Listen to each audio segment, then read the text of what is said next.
Well, maybe it's just me, but I see this as a problem in real estate. Who's buying all these damn houses? Talk a little bit about that. Welcome to today's morning meeting. I'm Greg Luther, the one guy that meets with you every single day to help you in growing your real estate business. And I posted something on my Facebook page the other day on our business page at Greg Luther Coaching. And I posted a stat that showed one of every four properties is being purchased by investors at this point, institutional investors, hedge funds, BlackRock, Blackstone, all of these companies are buying properties up like crazy, and they're willing to pay over asking price. It happened back in 2008 too. It's happening right now. And frankly, they're going to be able to buy more the more that rates increase. As people are priced out of the market, these people are going to be buying more. That post that I put up, and you're welcome to go check it out on Facebook at Greg Luther Coaching. But that post has had more comments from real estate agents, more conversations going than anything I've done in the past few months here, because it's such a hot topic. And I want you to think about this, because there was actually somebody on there that said, well, now that rates are going up, investors are priced out of the market. Investors are cash. They have $18 billion in their hedge fund that they're paying cash. The buyers are getting priced out of the market. The homeowners, the owner occupants are getting priced out of the market. We are becoming a renter nation, as the government would like you to know. You will own nothing and be happy about it. And this is continuously happening more and more and more. I posted an article on there that showed that in some of the areas, the Sun Belts, Georgia, Florida, Texas, upwards of 40% of all transactions are going to cash investors, including institutional investors. We're talking hundreds of thousands of properties, not 10,000 homes, which is probably more than there are in your whole zip code, right? But hundreds of thousands of them, and they are anticipating this increasing to a significant number over the next 6 years until 2030, right? So this is a big problem, the people that are buying up all of these properties, because we are truly becoming a renter nation. And keep in mind, if I own everything, I determine what the prices are going to be. I determine what the rent's going to be. What are you going to do? You have no choice. I own it all, and I don't want to sell it all. I don't need to sell. Why would I ever need to sell? It's a cash producing asset. So I want you to really think through what's going on right now. The attacks on, like, all the bad things that I could say about NAR and how they sold us out and all that stuff. One thing about it, they have always promoted home ownership. No question about that. Maybe that's why they're being attacked so heavily now, because they're promoting home ownership, because they want owner occupants. I want you to really think through this. And I think it's helpful for you to join the conversation and look at what's happening in that post. It was just a few days ago here, maybe last Saturday. I think I posted it Saturday or Sunday.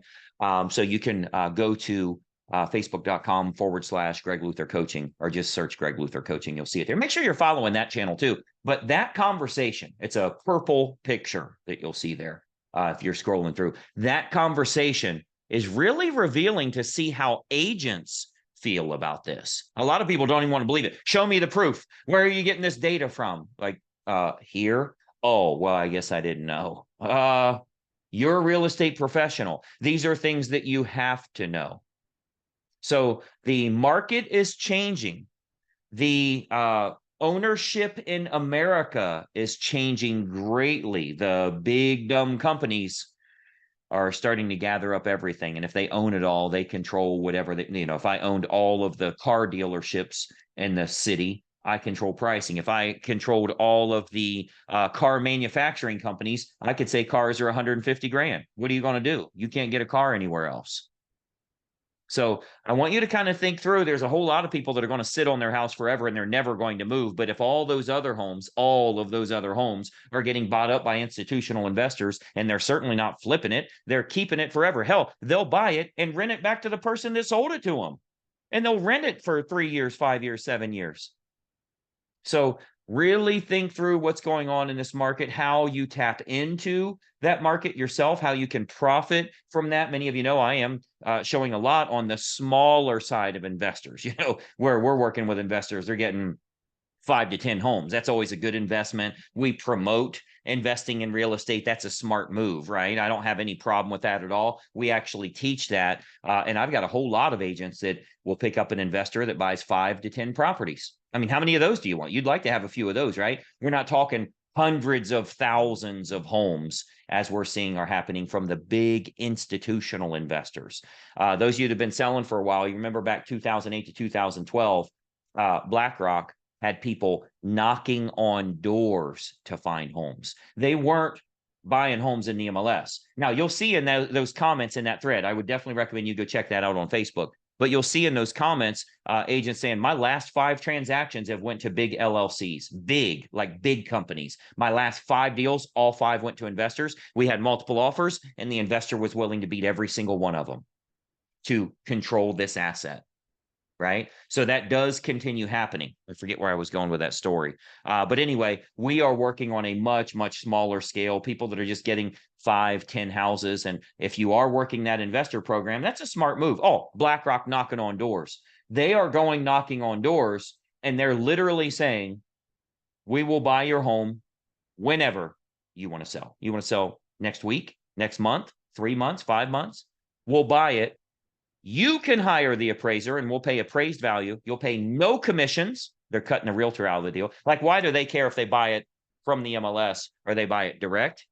Still, it doesn't help at all. You know, who cares if the realtor gets the money or the homeowner gets the money? BlackRock gets the house regardless. You know what they end up with at the end? The house. Well, what if there's an agent involved? They get the house. What if there's no agent? They get the house.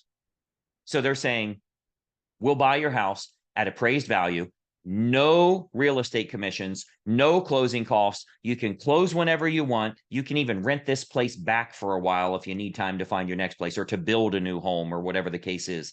That is where we're heading again. We're starting to see that. And again, I think they'll actually do better with it because they don't care how much they buy it for. The acquisition of the asset doesn't matter if it's bringing in $3,000 a month, right?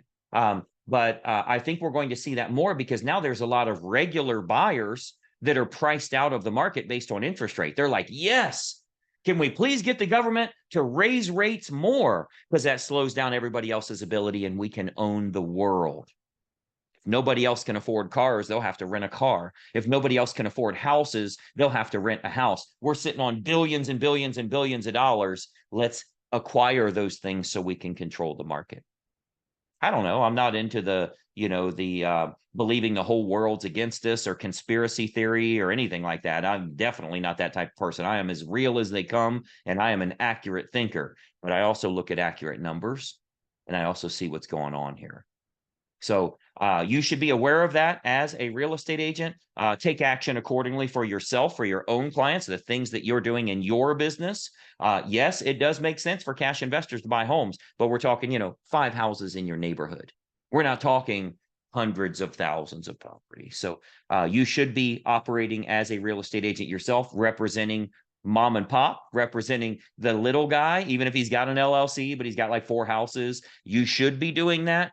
But I am a little concerned with these multi-billion-dollar companies, especially the 3 big ones that you see in all the articles. You can just go to Google and type in 1 of 4 home sales is going to institutional investors, or what percentage of homes is going to institutional investors. The problem is the newer the article, the higher the number. The older the article, the lower than it used to only be 15%. Then 20%, then 25%. Now you look at the projections for 2030, the year 2030, which is only 6 years away. When you look at those projections, that neighborhood, that street is not going to look the same. The prices, the rents are not going to look the same. You want to check that out for yourself. Make sure you're following this channel. Ring the bell, turn on notifications. Check out the video description below for some detail. You'll have to click more to open that up so we can help you in growing your real estate business. But be aware of what's going on so you can speak knowledgeably to your clients and you can give them the education they need so they can represent their family as best as possible in purchasing a home, selling a home, whatever the case is. We're advisors by trade. That's what we do. Help your clients out. That comes from you being informed. I'm Greg Luther. See you tomorrow. Make sure you check out all the videos in our page here. Check it out right now. Follow the page, and we'll talk soon. Bye-bye for now.